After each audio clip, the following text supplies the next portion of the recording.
அஸ்ஸலாமு அலைக்கும் வரஹ்மத்துல்லாஹி வபரகாத்துஹு.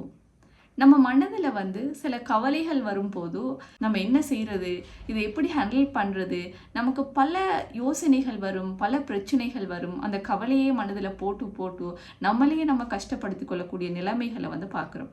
ஸோ இப்படியான சந்தர்ப்பத்தில் நம்ம மூணு விஷயங்களை நினைவச்சுக்கொள்ளணும். முதலாவது விஷயம் எந்த ஒன்றுமே நமக்காக இல்லை. இரண்டாவது எந்த ஒன்றுமே நமக்காக இருந்ததும் இல்லை, ஒருபோதும் நமக்காக இருக்க போறதும் இல்லை. ஸோ இந்த வேர்ல்ட் அப்படின்றது ஒரு டெம்பரரியான ஒரு வேர்ல்ட். இது ஒரு பரீட்சை, இது ஒரு டெஸ்ட், ஒரு ட்ரையல்.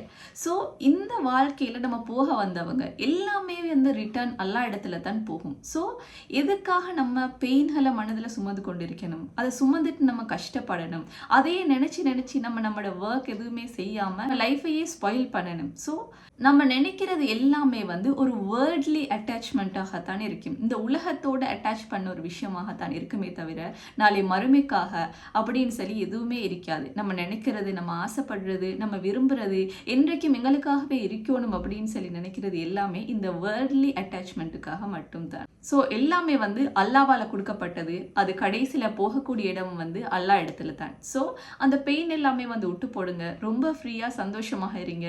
என்றைக்கும் அல்லாட மேலுள்ள ஸ்ட்ராங்கான நம்பிக்கை நமக்குள்ள இருக்கணும். அல்லாஹ் என்றைக்குமே அருள் புரியக்கூடியவனாக இருப்பான்.